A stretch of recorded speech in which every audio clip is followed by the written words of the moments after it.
चित्तदर्पणमार्जनम्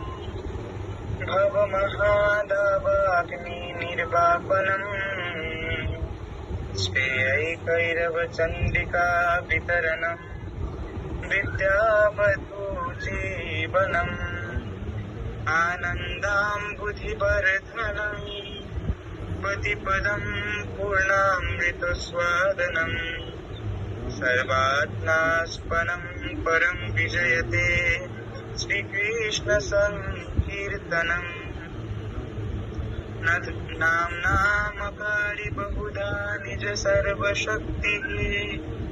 तत्रार्पिता नियमितस्मरणेन कालः एतादृशी तव कृपा भगवन् ममापि दुर्दैवमृतिशामि जिनानुरागः जिनादपि सुनीचेन तरोर्वसहिष्णुना अमानिन मानदेन कीर्तनीया सदा हरिः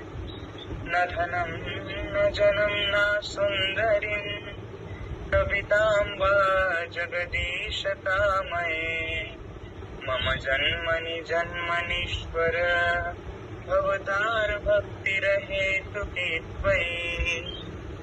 ऐनन्दतनुजा किङ्करम्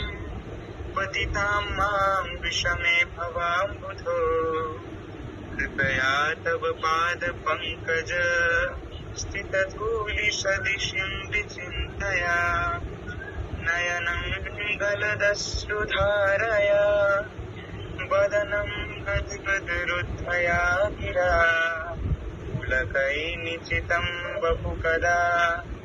तव नाम ग्रहणे भविष्यति युगायितं निमेषेण चक्षुषा प्राविशायितं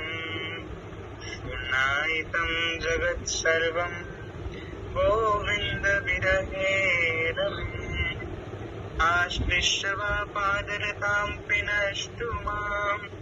अदर्शनान् मर्महता करोतु वा यथा तथा वा विददातु लम्पटो मत्प्राणनाथस्तेव न परा हरे कृष्णा कृष्ण कृष्ण हरे हरे हरे राम राम